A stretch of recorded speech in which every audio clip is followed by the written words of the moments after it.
I always thought that she was a reincarnation or some kind of re-embodiment or manifestation of Eva. There was so much unfinished business in her death and her life that she comes back because she can't leave until it's resolved. Talk sense, Dawn. You can see me, can't you? I went to university intending to become a clinical psychologist. And I had one free credit. And my parents said, why don't you do a year of drama? It'll be fun and it'll be good for you. To their chagrin, I decided to major in drama. And so I was majoring in English psychology and drama. And by the end of my third year, it became untenable. You couldn't do 3 degrees that had massive practical elements to them. And I had to drop one, and I decided to drop English, much to my father's dismay, purely because he thought acting was a kind of uncertain life, and he was quite right. And he just wanted me to be safe and secure. I finished my degree, and then I did an honors degree in drama at the same university, but it was to a great degree academic. There was practical work, but not an immersion. And at the end of it, I decided that I really did want to act. I didn't think I might necessarily be able to do it. I thought I would probably be a good psychologist, but I didn't know about acting, but it was the challenge. And I also thought that if you were doing it to the full extent of your ability, you would be using every aspect of your being. And I thought, what an amazing way to live, to be fully engaged. You don't know anything! I went to a school called the Central Speech of Drama in England, and it was a very special time because one was allowed to explore without consequences. You were allowed to fail. I left acting school and I got a job, very small play for the BBC.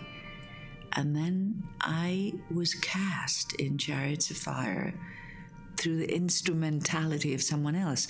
Milena Canonero said to Hugh Hudson, who was insistent that he had to cast an opera singer. And Milena said, you can dub her voice. You need someone who's an actress.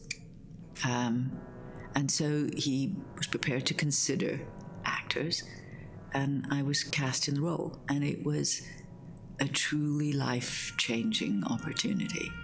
Not only was I given a wonderful role in what became a wonderful movie, but I met my husband. So I kind of spent Chariots of Fire in this haze of love.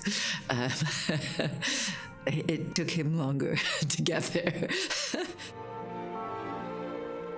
At the end of 1980, John was cast in Ghost Story, and he came to London having spent a couple of months in LA and had met various actresses, and it just kind of the penny hadn't dropped for him, and he came back to London for Christmas.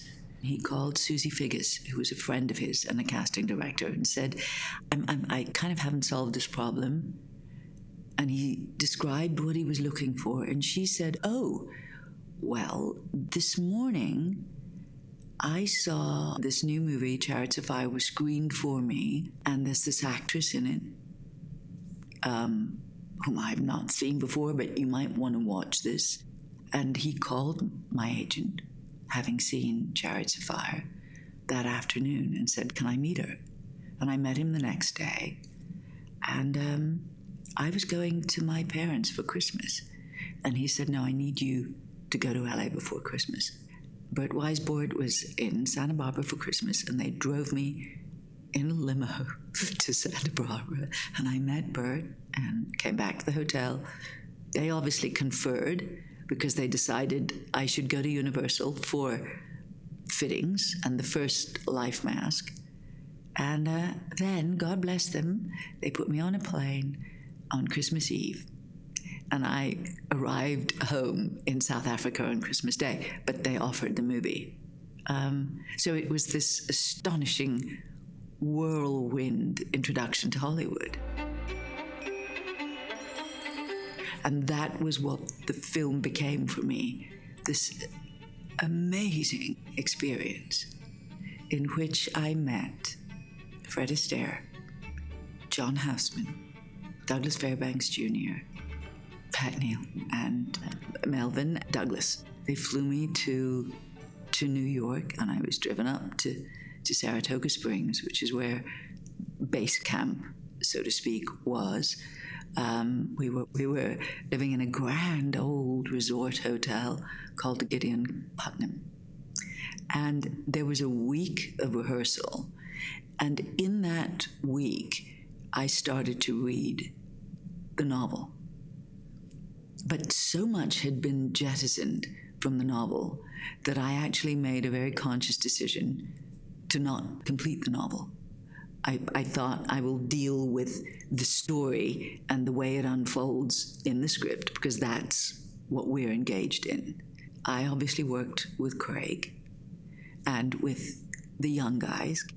At the end of the penultimate day of rehearsal, John Irvin said something that made my heart sing. He said, tomorrow we're going to sit around a table and Alice is going to read Eva with Fred and John and Melvyn and Douglas.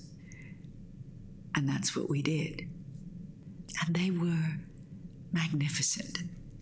They were an extraordinary gift to a very new actress. I wasn't that young because I had started very late, but I was brand new to the business. At least 2 people have already died. My brother was the first. I think this is a ghost story. The body of work that they represented between them, Pat included, of course, was breathtaking. But what touched me to my heart was their gallantry. They were all old. It was the last movie for every one of them except for Pat. She did one more movie. Don't try to bamboozle me. It's Few bad dreams and a monthly spook story.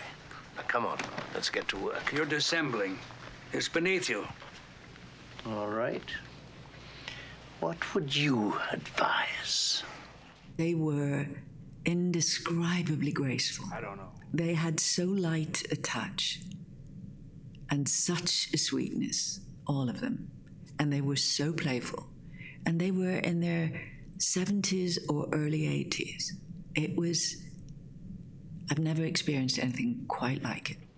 Marvelous.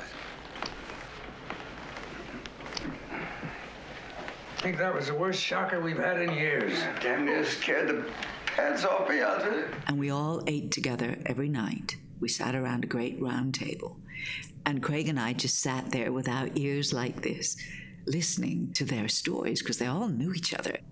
I guess what they taught me was the value of humility, and I was blown away by how prepared they were. They came totally ready and totally open.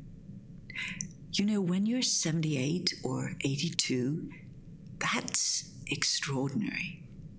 Very often as you get older, you get stuck and everything goes a bit rigid and your focus narrows. Everything starts to narrow and diminish. These individuals were like sunflowers. They were wide open, both to receive and to give. And it was an extraordinary lesson for a young actor. Ciao di Society. Look at you standing here. This is a dance. For John Irvin, he relished the process of making a movie. He loved that we were all there, all these generations. And Jack Cardiff was a master. I mean, here we all were working with the masters of the previous generation. And John loved that. He said making movies was like having the best table in the best restaurant. That describes his relish for the process. And then the weather went against them. It was bitterly, bitterly cold, but there was absolutely no snow. So obviously they rescheduled, waiting for the snow. So I had about 3 weeks of sitting in the Gideon Putnam waiting to work and basically tearing myself apart. And it is, sort of, you can, certainly at that point in my life, I did perhaps way too much thinking and way too much prep. I didn't know when to stop. And at a certain point, John Irvin said to me, I want you to go to New York City. There's an amazing exhibition on, and I want you to go look at that. Because I was pulling everything I could find that I thought would feed in to who these two women were. I think I'll take a bite out of you. They were all one woman, in fact, just different faces, different aspects. And of course, there was the ghost as well. So I felt as if I was playing 3 people, 3 aspects of the same identity. So I went to New York, got to see a symbolist exhibition, which became very crucial for me because it had a massive amount of Munch, Edvard Munch, in it.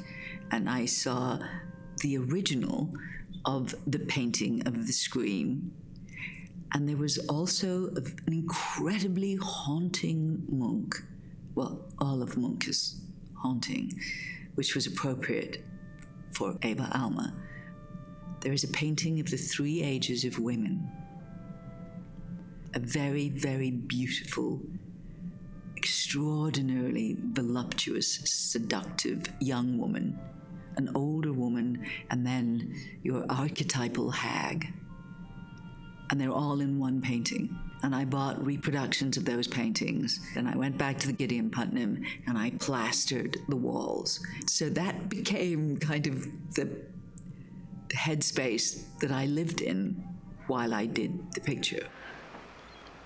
I want to get married in the town where you grew up. It was underlying both of them was Munch's level of torment. I will take you places where you have never been. Land of eternal twilight and the midnight sun. I will take you places where you've never been. That was kind of where I had taken myself as I prepped them. But for me, it was just this astonishing challenge of playing 3 people who were also the same person, because I thought Eva was in a way very innocent. She was having fun. No one really knew where she came from. We tried to create a slightly mysterious, not apple pie America, not upper state New York picket fence past. There was just an element of mystery in her. And I think that was what was so intriguing for the boys. And she was having fun. But when they betrayed the fun, they kind of opened a door that let stuff out of Eva that perhaps not even she was expecting. Eva. Although I think she came carrying a certain amount of baggage. And Alma certainly came back to them with vengeance in her intent and her heart. I guess I better stay here tonight. Yes.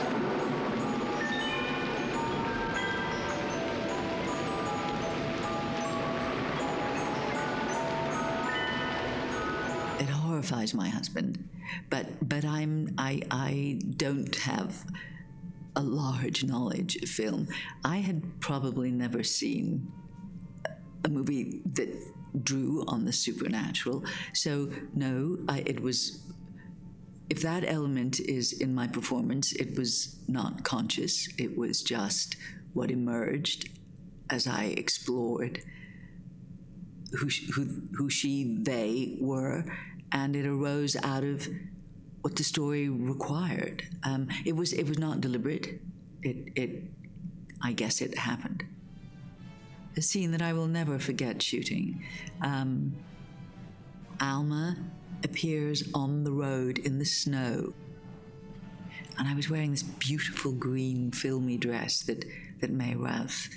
She was another huge contributor to the process. For me, the process of choosing costumes is a very, very critical one.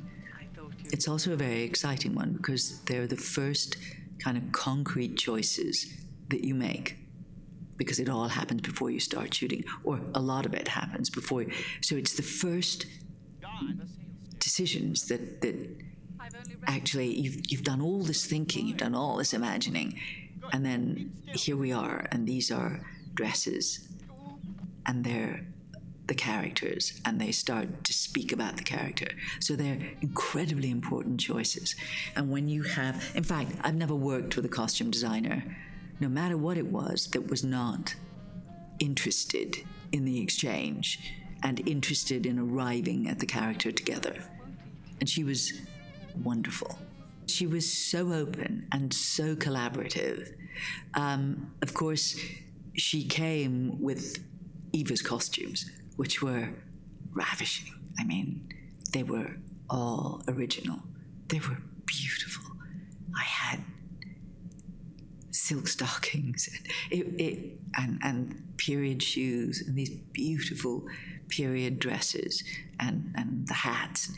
It was so helpful. You got totally absorbed into another world, actually wearing the original stuff. And she had come with the most beautiful things to choose from. But for Alma, she was wonderful in that she really worked she wanted to know what would make me feel like the character. And so she came with drawings, and those clothes were all, as I recall, they were all made. And they were made for Alma, and also for the ghost, really, and it was about telling the story and revealing the character. I don't know anything about you, you know? There's nothing much to know. I'm just an old-fashioned girl. I'll say. Come on, tell me. Not now. Well, If John felt there was something missing, that there was another color he wanted me or us to look for, he'd obviously ask for it or talk about it or suggest it. But usually, we had a rehearsal period, but there was so much that we couldn't rehearse. For example, there's a scene that I remember very, very vividly. There was a scene in an orchard when she and the boys are running through the orchard and someone throws her hat and she chases after it and falls down, and they all end up in a lump. And suddenly it becomes clear that there's this special attraction between her and one of them. And it was a very beautiful scene. But John and Jack very particularly wanted Apple Blossom, and it just wasn't showing up where we were. So the location scout went out and found an orchard in New Hampshire, and we all trailed over to this orchard, and we shot that scene. And by then, we had spent so much time together that by that time, often stuff is unspoken. It shows up because you've become so connected to each other intuitively. And it was a wonderful scene to shoot because we were all kind of working together in sync, and that's where you hope that you'll arrive at. If I think back, what remains with me of Jack Cardiff was an extraordinary gentleman, and an incredibly refined and gentle sensibility.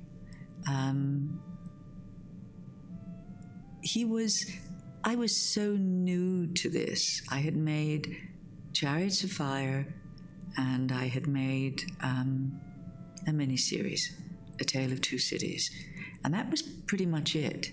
And my training had been in theater.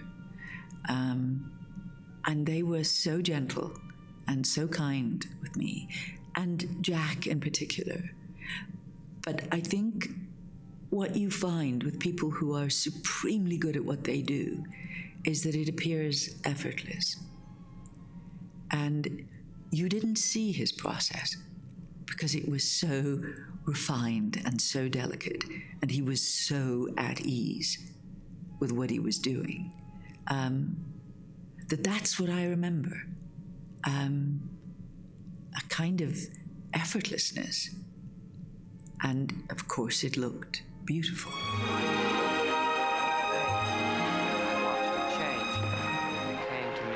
You're being very bad. I want to. It was evident, I guess, in the script that there would be nudity.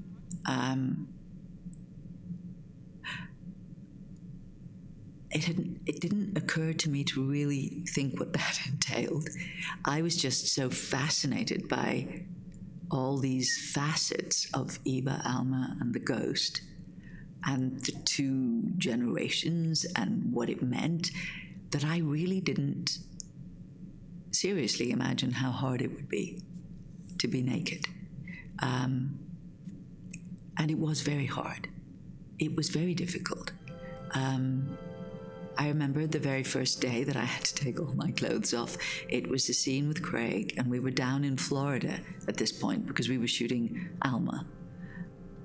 And they had given me a robe. And I think she says, "I will take you places you have never been." I will take you places where you have never been.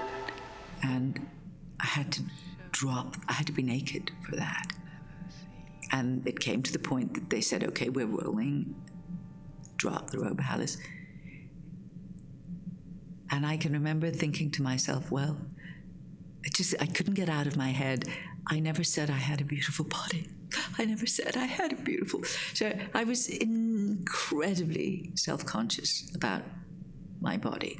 But it had to be done. So it was done. But there was a lot of nudity in a short space of time. And we wrapped in Florida, and then we went to LA to do the special effects work. We went to Universal, and goodness me, we had another nude scene that I wasn't expecting. Just traversing my body. But it was a baptism of fire. I have subsequently taken my clothes off and found it just as difficult each time. But it was handled with great kindness and respectfulness on everyone's part, on Craig's part, on John's part, on Jack's part, on the entire crew's part. And whenever I have been nude on screen, the same has applied. So it was hard, but it was necessary. And I guess it's okay. I mean, I guess it works. My concern always, and my concern then, when we actually got to doing it, was that it shouldn't be gratuitous, that it should be necessary for the story, that it was part of telling the story.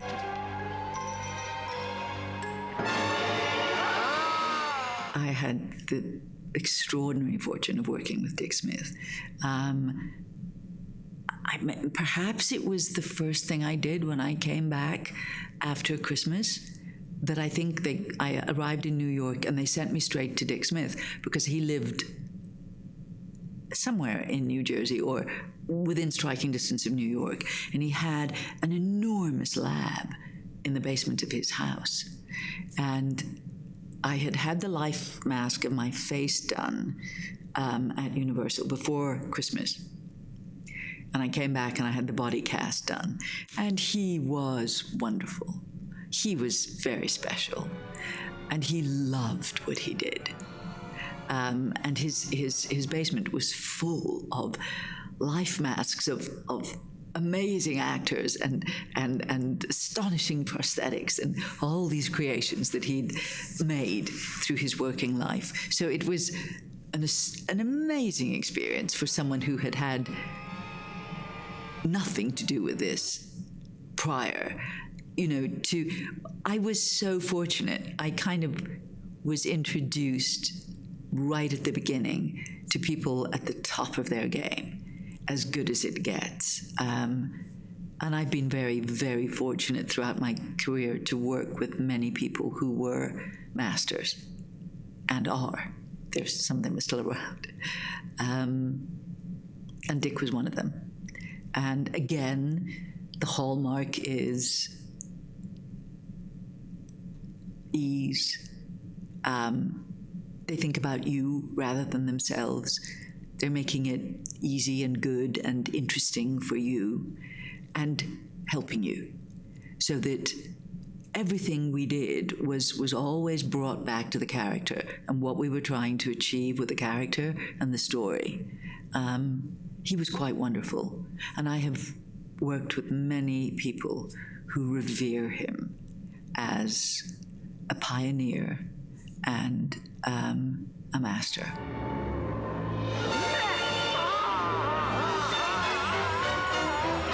I prefer not to watch myself because, for the most part, all I see is what I failed to accomplish. And things that I think are habitual as opposed, or me as opposed to Alma or Eva, and that I wish I had, managed to submerge in them. So it's very rarely satisfying for me to watch work that I've done. Poor Neddy. Did you tell them all about it? Did you?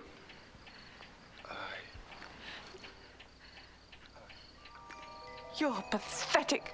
Ghost Story was a life-changing experience. The lessons I learned have been with me for the next 34 odd years of work. I so often refer back to those remarkable actors internally. It was a wonderful experience, and it makes me very, very happy that a whole new generation or new generations of people are going to be able to see it with the reissue. It's wonderful that work that has merit is not lost.